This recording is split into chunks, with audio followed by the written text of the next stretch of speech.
Bonjour, je suis le médecin en chef Christophe, je suis médecin biologiste et je travaille au CTSA en tant que directeur médical.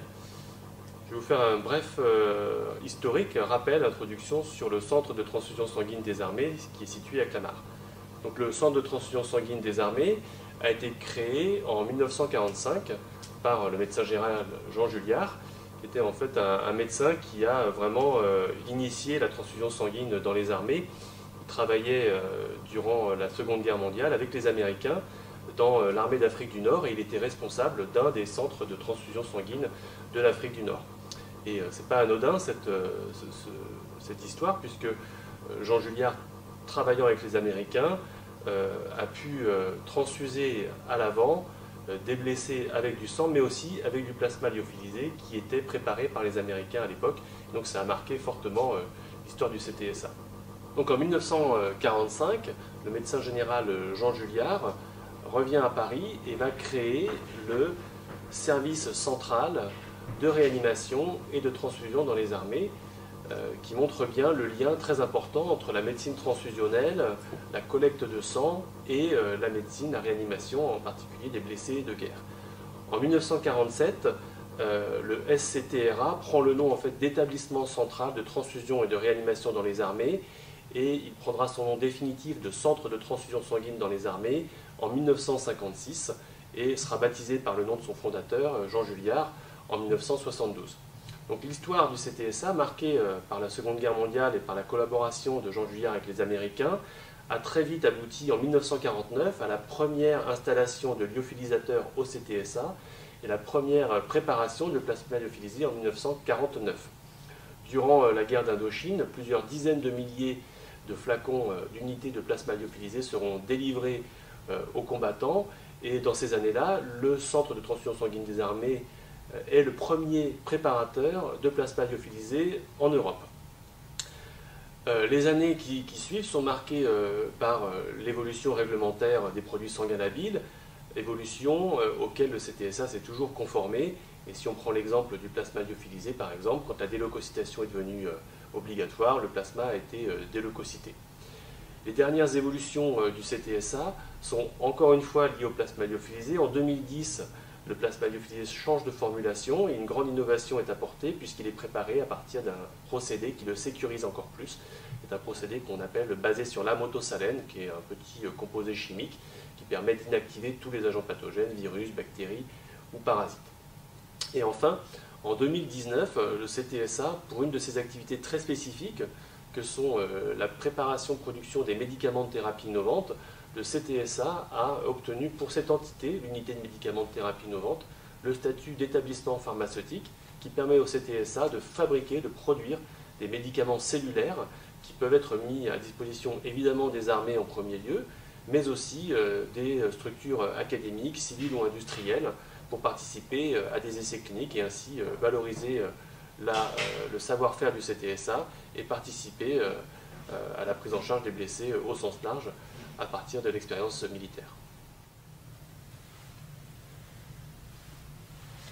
Bonjour, médecin en chef marine, je suis le médecin responsable des activités de collecte sur le site de Clamart. Le centre de transfusion sanguine des armées est un organisme du service de santé des armées qui comprend tous les services nécessaires à l'activité transfusionnelle, en commençant par la collecte de sang total en métropole, le service de préparation des produits sanguins labiles, le laboratoire de qualification biologique des dons, le service de contrôle qualité de ces produits et le service de distribution délivrance. Le deuxième site du centre de transfusion sanguine des armées se trouve à Toulon, sur le site de l'hôpital Sainte-Anne, et il exerce les activités de collecte et de préparation de plasma et de plaquettes. La principale mission du centre de transfusion sanguine des armées est le soutien transfusionnel des opérations extérieures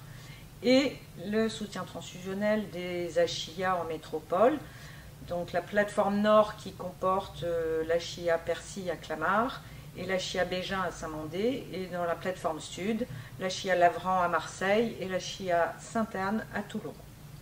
Alors ce soutien transfusionnel passe par la préparation de CGR, 2 concentrés de plaquettes, 2 poches de plasma.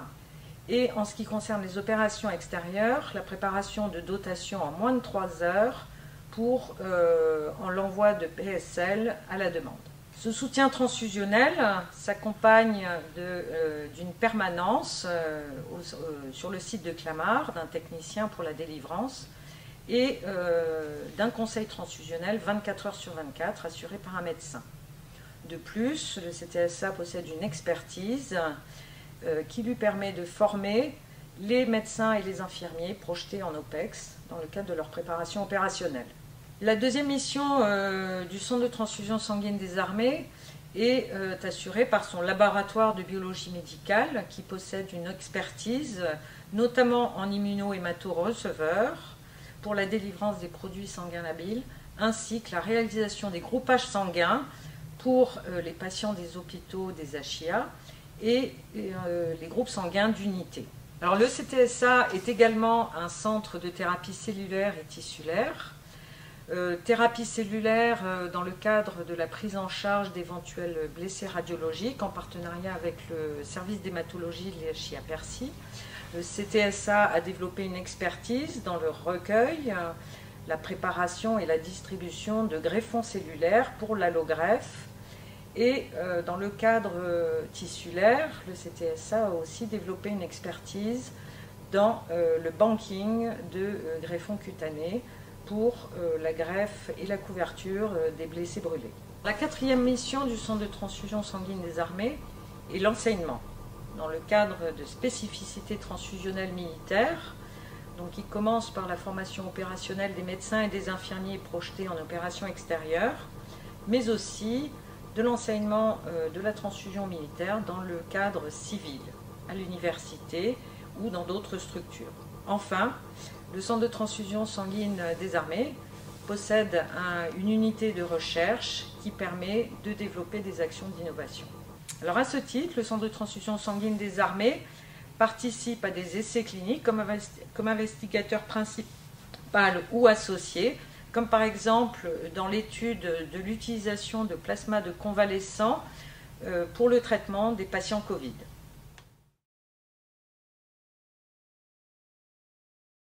Une des missions du CTSA est donc la recherche et l'innovation dans le domaine de la médecine transfusionnelle et régénérative au profit des blessés de guerre.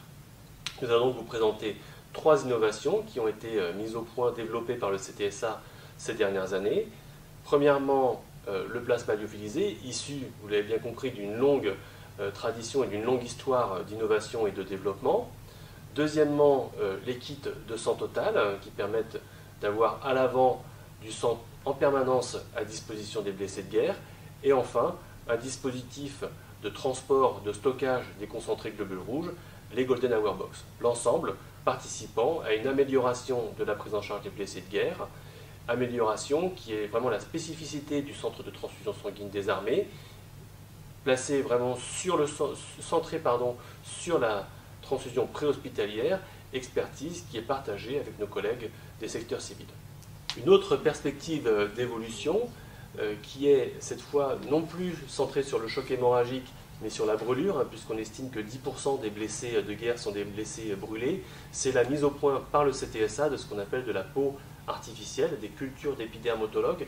Le CTSA a développé depuis de nombreuses années un procédé très innovant de culture d'épidermotologues qui devrait pouvoir être mis en place durant les prochaines années pour permettre la couverture de ces très grands brûlés chez qui se pose le problème de la peau restante, puisque quand on a un brûlé grave, on doit le greffer avec de la peau, et si la peau brûlée est supérieure à la peau restante, il y a un problème mathématique, on n'a pas assez de peau pour couvrir la peau qui est brûlée. Et donc le CTSA a développé une peau artificielle qui devrait permettre de prendre en charge ces brûlés selon les meilleurs standards de soins internationaux.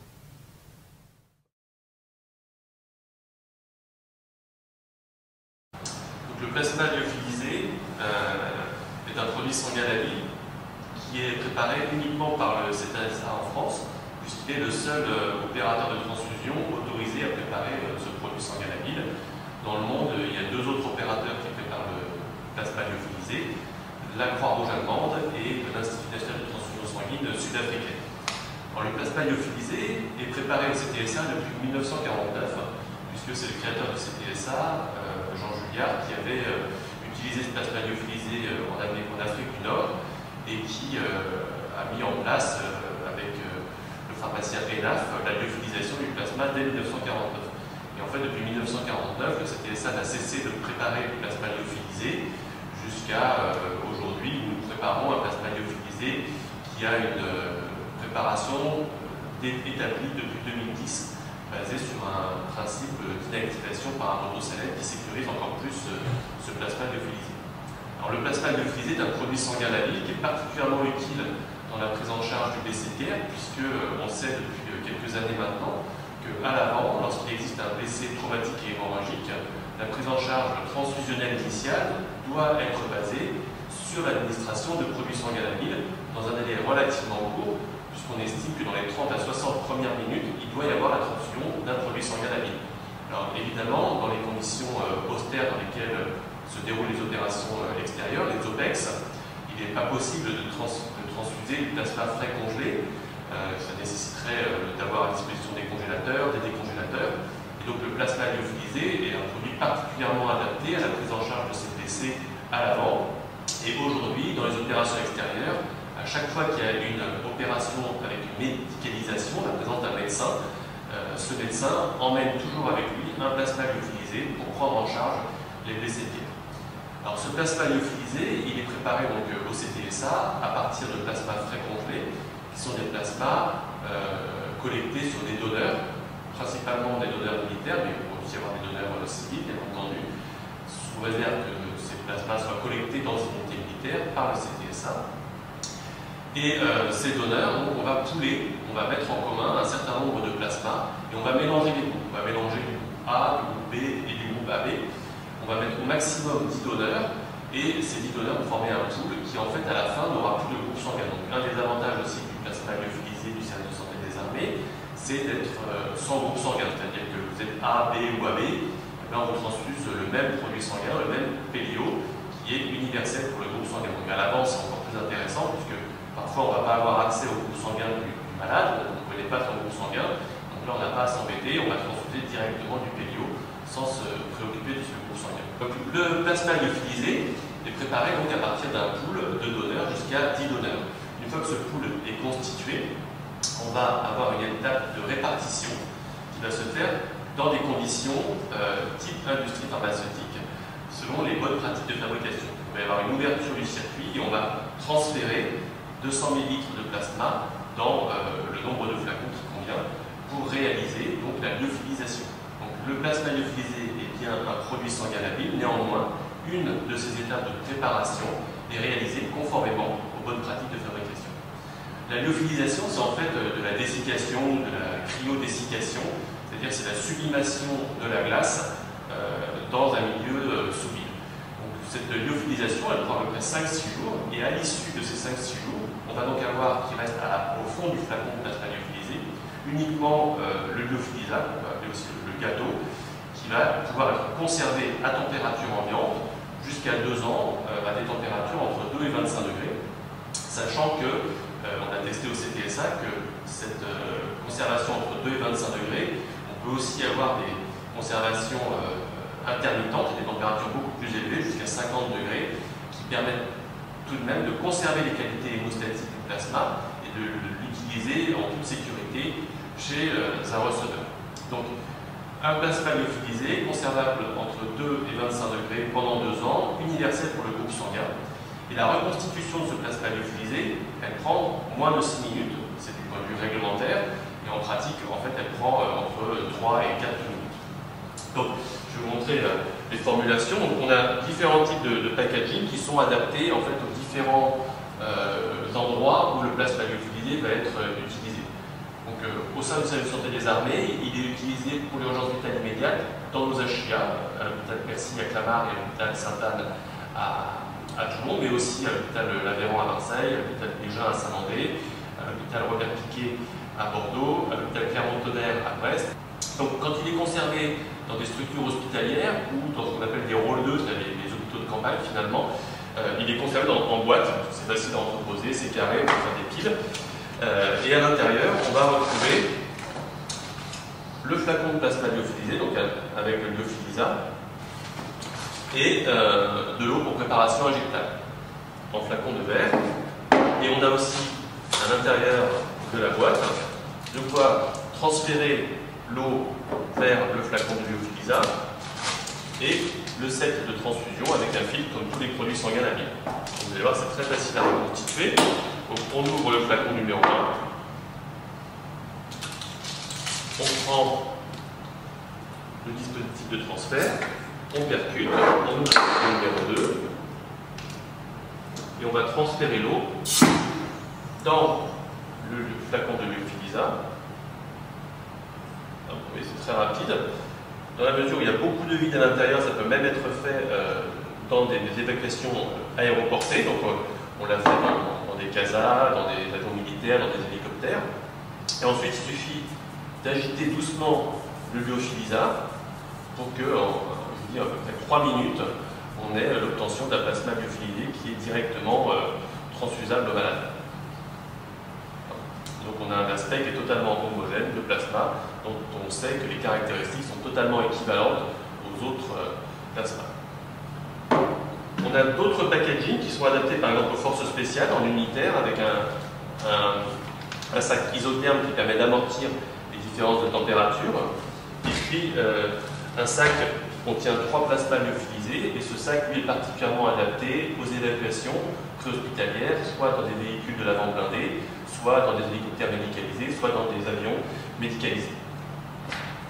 Donc aujourd'hui, le plasma lyophilisé dote toutes les équipes médicales préhospitalières, ainsi que les équipes médicales et chirurgicales de l'avant, plus les hôpitaux d'instruction des armées. Et on a une expérience maintenant sur toutes les années 2010, puisque cette dernière formulation date de 2010, avec plusieurs milliers de transfusions de plasma lyophilisé sans qu'il y ait aucun problème d'effet indésirable en particulier qui ait été rapporté.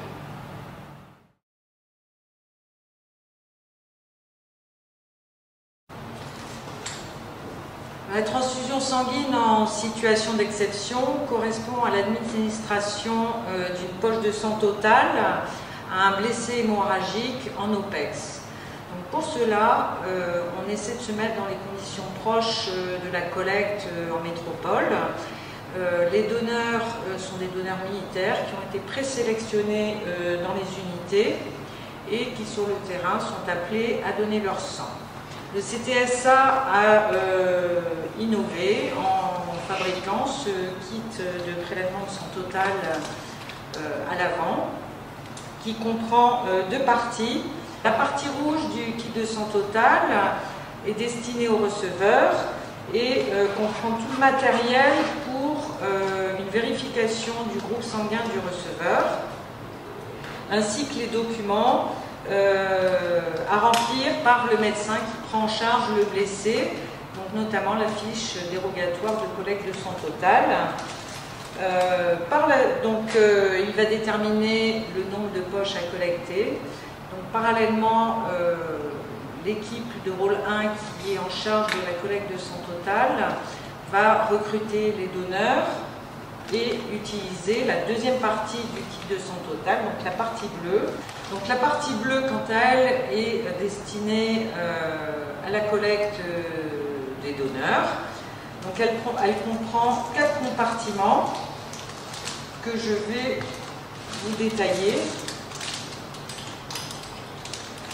Donc, dans la pochette numéro 1 se trouve tout le matériel nécessaire à l'accueil et à la sélection des donneurs, et notamment donc, avec la fiche de prélèvement qui va suivre le donneur tout au long de son parcours de collecte. Dans un premier temps, on va contrôler le groupe sanguin des donneurs, on va lui faire remplir le questionnaire et ensuite il va aller voir le médecin pour la sélection médicale, donc le médecin qui va vérifier qu'il n'y a pas de contre-indication au don. Donc une fois que le donneur a été jugé apte par le médecin à donner, il va se rendre au poste infirmier pour le prélèvement et l'infirmier va utiliser le compartiment numéro 2 où se trouve tout le matériel pour le prélèvement ainsi que la poche de prélèvement. Dans cette poche se trouve aussi les tubes qui sont nécessaires à la qualification rapide du don et d'autres tubes qui vont être envoyés a posteriori au CTSA pour faire une qualification biologique sur les automates en métropole, donc une qualification a posteriori. Une fois que la poche est prélevée, donc la qualification rapide des dons va être faite grâce à des tests rapides qui sont dans la poche numéro 3. Donc cette qualification concerne les anticorps anti-hépatite C, les anticorps dirigés contre l'hépatite B et les anticorps dirigés contre le VIH. Donc il s'agit vraiment d'une qualification rapide, dérogatoire, et qui va être confirmée ou infirmée par les tubes qui seront envoyés au CTSA a posteriori. À ce stade-là, on va aussi vérifier le groupe sanguin de la poche qui a été prélevée. Donc, une fois que tous ces tests sont réalisés, la personne va pouvoir qualifier la poche en y apposant cette étiquette et la poche sera prête à être transfusée. Le compartiment numéro 4 contient tout le matériel nécessaire à la transfusion, donc le transfuseur, les documents nécessaires au suivi de la transfusion, donc la fiche transfusionnelle de l'avant, ainsi que le matériel nécessaire pour les contrôles ultimes pré-transfusionnels. Donc tous les documents qui ont été remplis pendant cette collecte de sang total servent à la traçabilité de la collecte et de la transfusion du receveur et doivent être retournés au CTSA ainsi que les tubes. Donc on fournit une petite boîte pour le renvoi des tubes ainsi qu'une enveloppe à l'adresse du CTSA. Ce kit de sang total en lui-même fait partie d'une chaîne de transfusion des blessés en milieu militaire. Il nécessite une préparation, donc, et d'une part la présélection des donneurs dans les unités militaires et la formation des médecins et des infirmiers qui viennent au CTSA dans le cadre de leur préparation opérationnelle pour s'entraîner à utiliser ce kit de sang total. Donc, il s'agit d'un outil essentiellement militaire, mais qui peut aussi intéresser le domaine civil dans certaines circonstances.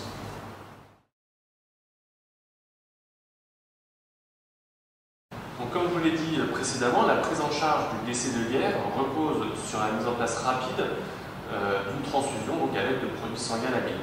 Donc, le problème qu'on rencontre, c'est justement la mise à disposition de ces produits sanguins labiles au plus près du combattant, puisqu'on estime que dans les 30 premières minutes, il va falloir apporter un produit sanguin labile. Donc soit le malade va en 30 minutes du lieu de la blessure vers un endroit où il y a des produits sanguins labiles, soit le médecin qui prend en charge le malade va amener avec lui les produits sanguins labiles. La difficulté, c'est que vous savez, les produits sanguins labiles doivent être conservés à des températures qui sont définies dans ce qu'on appelle les bonnes pratiques transfusionnelles et on ne peut pas déroger à cette règle. Donc, pour les concentrés globules rouges, on va devoir conserver ces concentrés globules rouges entre 2 et 6 degrés avec une petite tolérance entre 6 et 10 degrés jusqu'à un maximum de 24 heures. Pour le plasma, on en a déjà parlé, on a l'avantage d'avoir le plasma lyophilisé préparé par le CTSA qui se conserve à température ambiante, donc là on n'a pas de problème. Donc dans cette prise en charge initiale du blessé de guerre, on va vouloir transfuser des CGLR et du plasma lyophilisé. On avait une difficulté pour maintenir en permanence, au plus près des combattants, des concentrés globules rouges conservés entre 2 et 6 degrés. La difficulté, c'était que les dispositifs dans lesquels on pouvait transporter les concentrés de globules rouges n'étaient pas des dispositifs suffisamment robustes, qui ne permettaient pas non plus d'assurer une traçabilité parfaite de ces concentrés de globules rouges. Et donc, quand une mission se déclenchait, le médecin devait choisir s'il prenait les concentrés de globules rouges de la banque du sang du rôle 2 ou s'il ne les prenait pas, sachant que s'il les prenait, il y avait un risque non négligeable de ne pas pouvoir attester de la conservation correcte de ce produit sanguin labile. Et donc, en cas de non-transfusion, finalement, les concentrés de globules rouges ne pouvaient pas être réintégrés dans la banque du sang. Donc, il y avait une perte, finalement, de concentrés de globules rouges. Quand vous savez que la banque du sang était éloignée de plusieurs milliers de kilomètres du CTSA, vous comprenez qu'il s'y prenait à 2 fois avant de dire si oui ou non il emmenait des concentrés de globules rouges.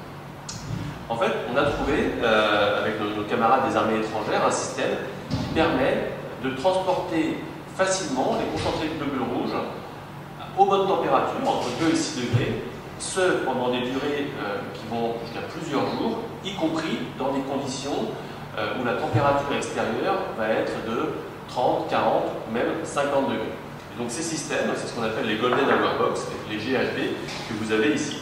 Donc ces GHB, elles sont déployées dans les missions au cours desquelles il y a des combats qu'on dit à haute intensité et qui vont donc nécessiter la projection d'équipes médicalisées apportant un soutien transfusionnel parce que la banque du sang ne peut pas se déplacer assez près du combat et donc on n'aura pas les fameuses 30-60 minutes au cours desquelles le blessé devra être transfusé. Donc on amène, entre guillemets, la banque du sang avec le médecin.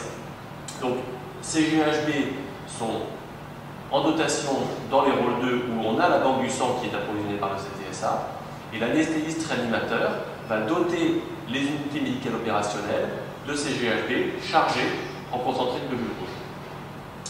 Les conditions d'utilisation de ces GHB, c'est qu'il faut les charger à des températures inférieures à moins 15 degrés. Vous allez voir à l'intérieur, en fait, on a une partie qui conserve le froid. Et cette partie qui conserve le froid, la voici. On va tout simplement la placer dans un freezer à moins 15 degrés. Donc ça, c'était aussi une adaptation du CTSA, puisque les recommandations du fournisseur, c'était de les conserver à moins 18 degrés. Or, en opération extérieure, la plupart des congélateurs ne font pas du moins 18, mais ils font du moins 15 degrés. On a fait des tests au CTSA en collaboration avec la brigade des sapeurs-pompiers de Paris. Et on a pu valider qu'en les mettant 24 heures à moins 15 degrés, elles étaient suffisamment chargées. Donc une fois qu'elles sont chargées, on va pouvoir disposer à l'intérieur les concentrés globules rouges et on va fixer sur les concentrés globules rouges un petit capteur de température qu'on appelle un TEMDOT, qui est tout simplement un indicateur colorimétrique qui va virer du blanc au bleu quand la température sera supérieure à 10 degrés. Comme ça, quand il y aura une utilisation du concentré globule rouge, le médecin pourra visuellement vérifier que la température était correcte et transfusée sans aucune appréhension. On rajoute en plus un enregistreur de température interrogeable en Bluetooth, un émerade, qui est facilement programmable et interrogeable à partir de n'importe quel dispositif, type téléphone portable, tablette ou ordinateur, avec des applications disponibles sous tous les systèmes qui existent. Donc on place les CGR avec leur indicateur colorimétrique, plus l'enregistreur de température à l'intérieur. On place la partie eutectique dans l'emballage. On ferme la boîte. C'est à peu près 4 kg une fois que c'est chargé. Et la boîte chargée va donc pouvoir maintenir les CGR à l'intérieur entre 2 et 6 degrés jusqu'à 48 heures lorsque la boîte est exposée à des températures externes à 37 degrés. Si la température est à 20 degrés, elle tient à peu près 5 jours. Et si la température monte à 50 degrés, ça tient entre 36 et 40 heures.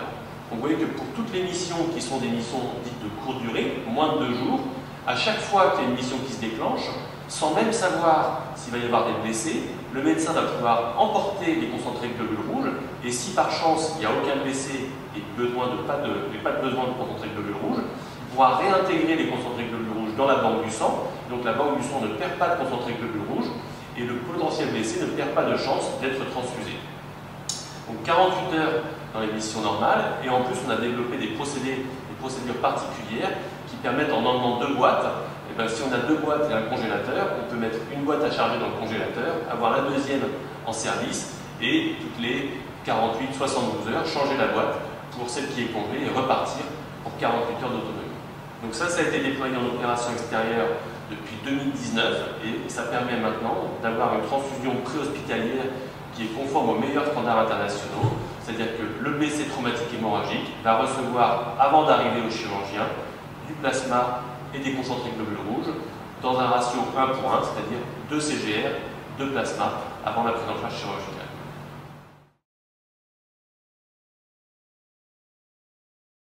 Vous avez vu durant ces présentations que le CTSA naît durant la Seconde Guerre mondiale d'une collaboration entre des réanimateurs et des médecins a comme mission principale le soutien transfusionnel des forces et que cette mission est intimement liée à la recherche et l'innovation. Vous avez vu des innovations récentes qui ont nettement amélioré la prise en charge des blessés de guerre, mais l'innovation est permanente et le CTSA continue à rechercher et à développer de nouvelles pistes pour améliorer la prise en charge de ces blessés. Alors améliorer la prise en charge à la fois en aigu, au moment du relevage, mais aussi en chronique, en post-aigu, puisque vous savez que le choc hémorragique, s'il a une mortalité très importante à la phase initiale, il est aussi associé à une mortalité plus tardive. Dans les développements qui sont prévus, certains vont être mis en place très rapidement. Le plus important, c'est la mise à disposition des médecins des forces du sang total aux déleucocytés sans hémolytine. Vous avez vu au cours de ces présentations que la prise en charge du blessé de guerre repose sur un apport équilibré de plasma et de concentrés de globules rouges et éventuellement de plaquettes. Jusqu'à présent, ces différents produits sanguins sont apportés séparément et une idée assez simple qui revient finalement du passé, qui revient de la Seconde Guerre mondiale, c'est d'apporter du sang total en un seul produit qu'on appelle le sang total aux déleucocytés.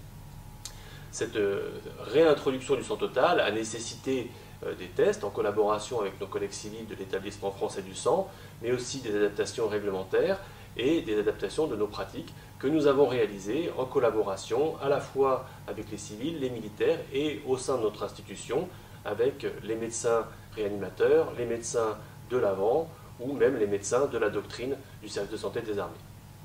La deuxième évolution, c'est d'améliorer en particulier le plasma lyophilisé, par exemple en y ajoutant des plaquettes. Donc on pourrait lyophiliser du plasma riche en plaquettes, de sorte qu'à la prise en charge, on ajouterait au plasma, à la composante coagulation, une composante hémostase en ajoutant des plaquettes lyophilisées.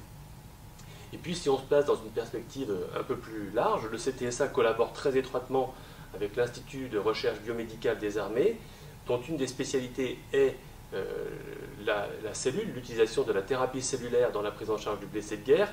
Il se trouve que le CTSA est aussi un centre de thérapie cellulaire, comme on vous l'a montré, donc c'est tout naturellement qu'il existe un projet de recherche qui va associer la thérapie cellulaire et le choc hémorragique, avec soit l'adjonction de cellules dans la prise en charge initiale, ou alors la prise en charge des complications tardives du choc hémorragique à l'aide de cellules particulières que sont les cellules stromales mésenchymateuses. Cellules stromales mésenchymateuses qui ont un statut de médicament et en 2019, comme je vous l'ai dit en introduction, le CTSA a obtenu l'autorisation d'être un établissement pharmaceutique et donc de produire ces cellules médicaments en son centre. Donc on a ici réuni l'ensemble des éléments qui vont permettre à l'avenir de prendre en charge encore mieux les blessés de guerre à l'aide des innovations, à la fois en produits cellulaires et aussi en produits sanguins labiles.